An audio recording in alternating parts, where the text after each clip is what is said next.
In Dullig unterrichtete einst ein strenger Lehrer namens Rudi Moll. Er wohnte in einem alten Bauernhof auf dem Wilberg. Der Lehrer Moll wohnte aber nicht allein in diesem Haus. Nein, auf dem Estrich seines Hauses lebte ein kleiner Geist namens Hugo. Hugo besaß nur eine Schatztruhe, die gleichzeitig sein Bett war. Im Gegensatz zum Lehrer Moll, der keine Ahnung von Hugo hatte, wusste Hugo alles über ihn.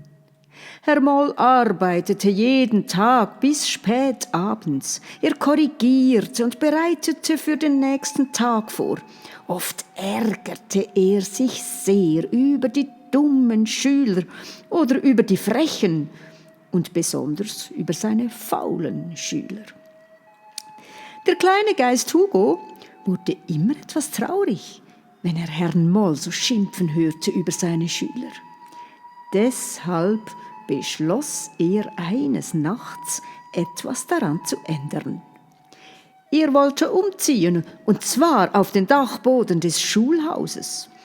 Hugo war sicher, dass er von da aus das, was in der Schule alles passierte, besser beobachten konnte und je nachdem eingreifen konnte, wenn es nicht gut lief.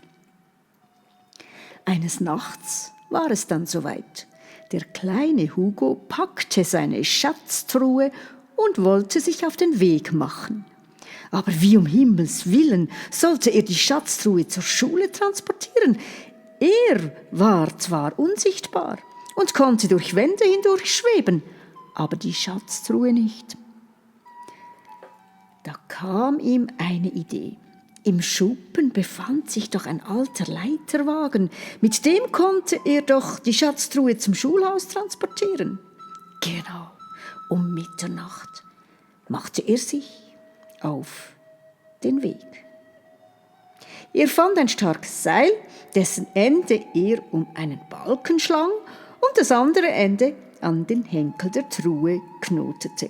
Dummerweise vergaß er die Truhe mit seinem goldenen Schlüssel abzuschließen, und als er diese vorsichtig aus dem Dachfenster schob, öffnete sie sich und der ganze Schatz fiel in den Garten hinunter, geradewegs in die Rosenbüsche.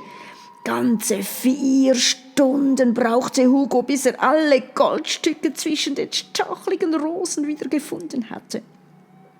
Da klingelte plötzlich der Wecker von Herrn Lehrer Moll.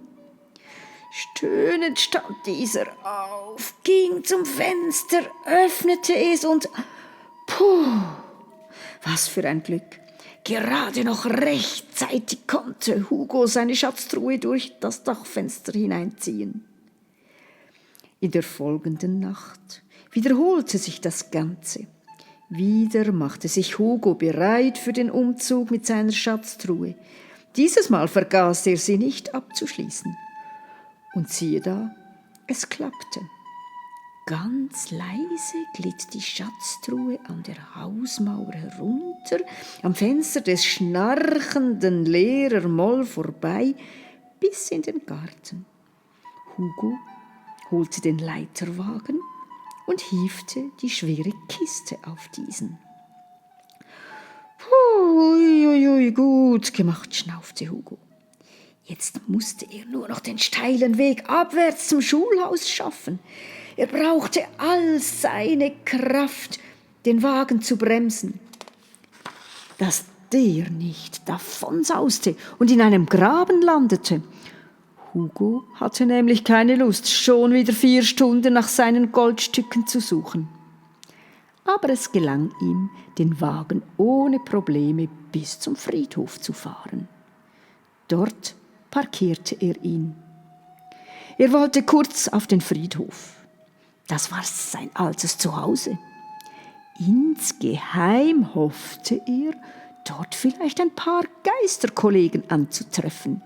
Und außerdem war er durstig und er wusste, dass sich dort ein Brunnen befand. Den Durst konnte er tatsächlich löschen, aber Gespensterfreunde traf er nicht an. Es war ja auch schon weit über Mitternacht hinaus. Ach, Es taget schon bald. Schnell zurück zum Leiterwagen, sagte sich Hugo. Aber, oh Schreck, der Leiterwagen, der war weg. Hugo sauste wie ein Wirbelwind auf der Landstraße hin und her.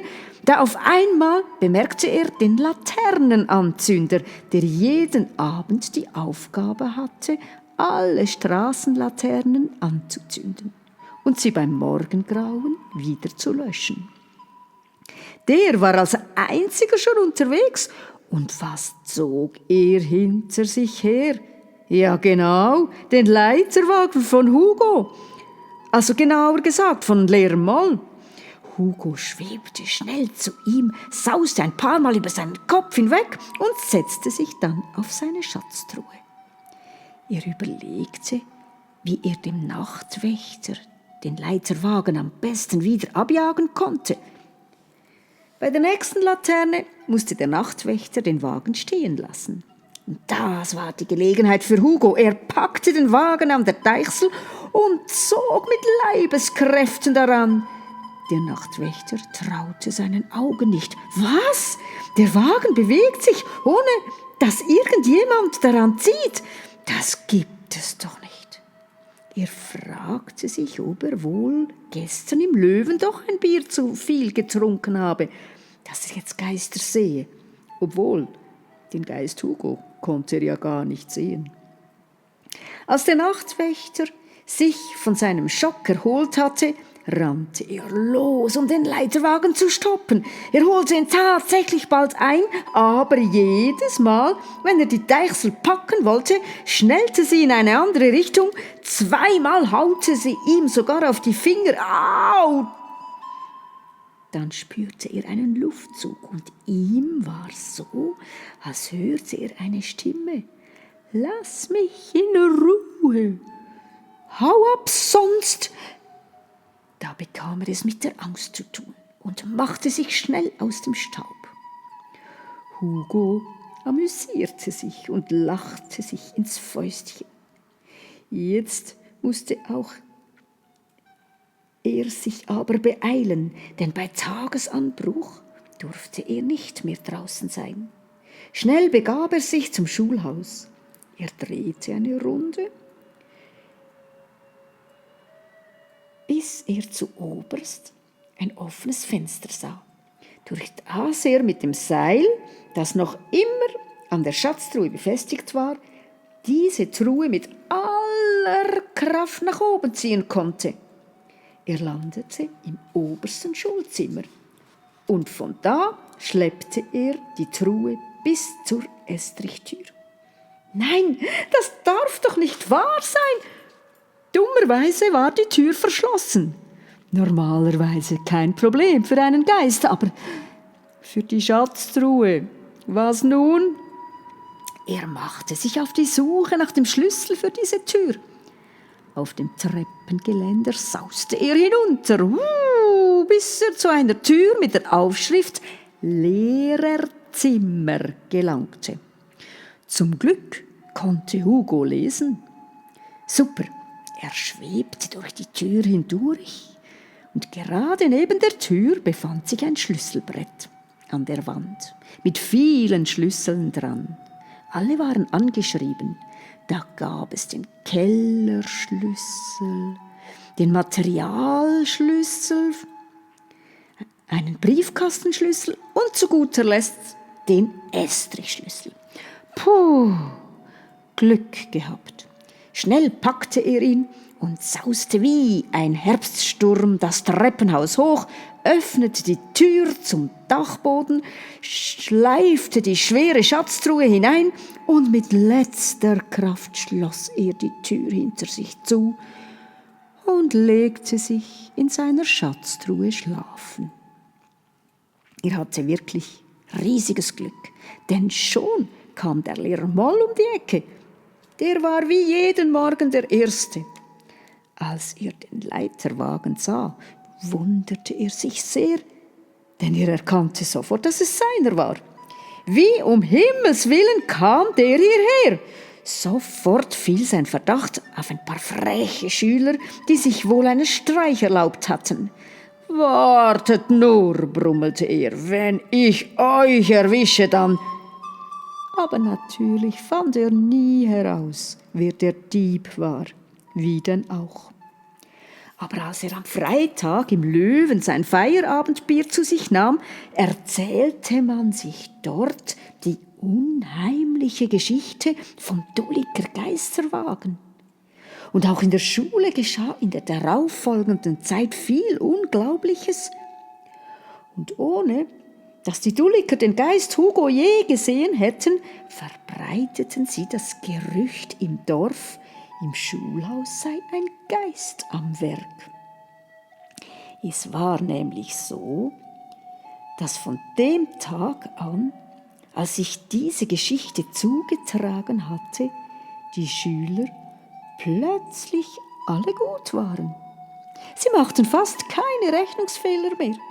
Sie schrieben tolle Geschichten und wussten auf die meisten Fragen der Lehrer die richtigen Antworten.